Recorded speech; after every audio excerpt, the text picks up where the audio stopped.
Hello guys, welcome to my SY education formation channel में स्वागत है गाइज। तो आज हम लेकर के प्रेजेंट हैं रस के बारे में, जो यूपी टेट सुपर टेट सभी कंपटीशन एग्जाम के लिए बहुत ही महत्वपूर्ण है। हिंदी से क्वेश्चन पूछे जाते हैं। तो रस का शाब्दिक अर्थ क्या होता है? आनंद। आनंद होता है।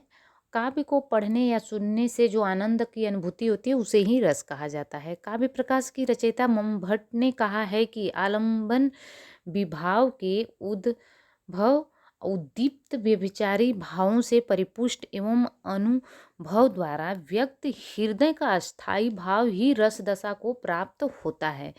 पाठक या श्रोता के हृदय में स्थिति अस्थायी जो स्थित होती है अस्थायी भाव ही विभाव से युक्त होकर रस रूप में परिणित हो जाता है, यानी बदल जाता है। रस को काव्य की आत्मा और प्राण तत्व माना जाता है। उदाहरण के लिए गाइस देखेंगे कि फॉर एग्जाम्पल क्या है कि राम पुष्प वाटिका में घूम रहे हैं और एक ओर से जानकी जी आती हैं, एकांत है और प्रातःकालीन वायु पुष्पों की छटा मन में मोह पैदा करती है और राम इस दशा में जानकी जी का पर जो है मुग्ध होकर उनकी ओर आकृष्ट होते हैं और राम को जानकी जी की ओर से देखने की इच्छा और फिर लज्जा से हर्ष और रोमांच आदि होते। इस सारे वर्णन को सुन पढ़कर पाठक या श्रोता के मन में रति जागृत होती है और यह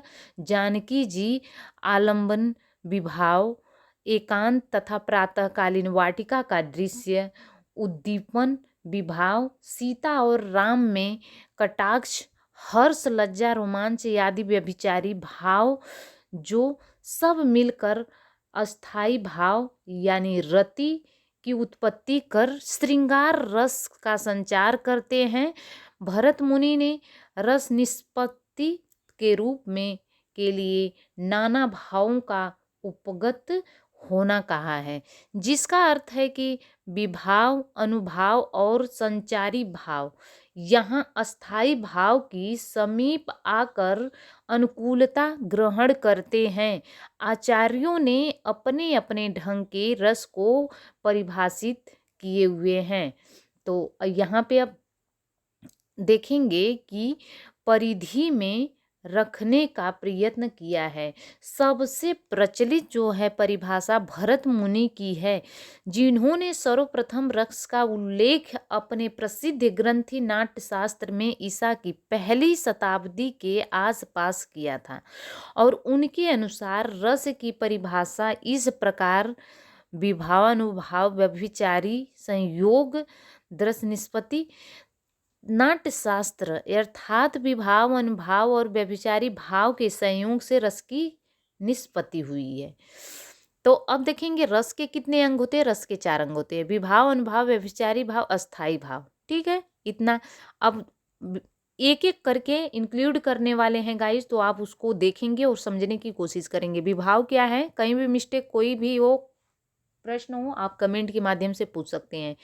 ठीक है, विभाव क्या है? जो व्यक्ति पदार्थ अथवा वाय विकार अन्य व्यक्ति के हृदय में भावोद्रेचक करता हो तो उन कारणों को विभाव कहा जाता है। दूसरे शब्दों में अस्थाई भावों के उद्भव कारण को विभाव कहते हैं। विभाव के भेद कितने होते हैं? तो 2 भेद होते हैं, आलंबन और उद्दीपन।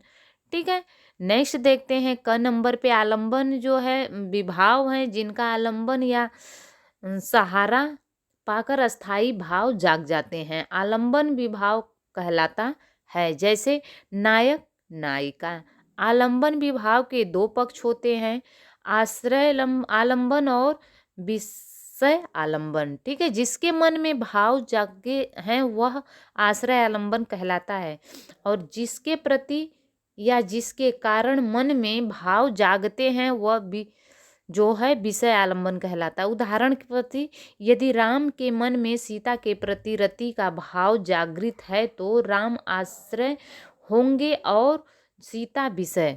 अब उद्दीपन विभाव जिन वस्तुओं पर या परिस्थितियों को देखकर अस्थाई भाव उद्दीप्त होने लगता है उद्दीपन विभाव कहलाता है।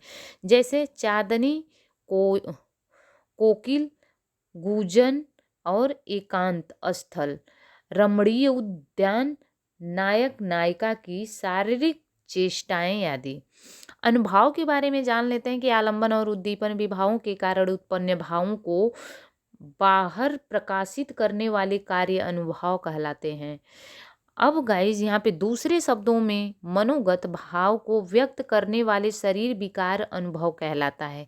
इसके जो है 8 संख्या मानी गई है। स्तंभ, स्वेद, रोमांच, स्वरभंग, कंप और विषणता, रंगहीनता, आश्रुत, प्रलय और संज्ञाहीनता, निश्चेष्टता अनुभव के भेद हैं। अतः अनुभव के 4 भेद हैं। कौन कौन? कायिक, मानसिक, वाचिक और आहर। इसके जो है अन्य भेद हैं। व्यभिचारी या जो है संचारी भाव के जो भेद हैं, मन में संचरण करने वाले आने जाने वाले भावों को संचारी भाव, व्यभिचारी भाव कहते हैं। व्यभिचारी या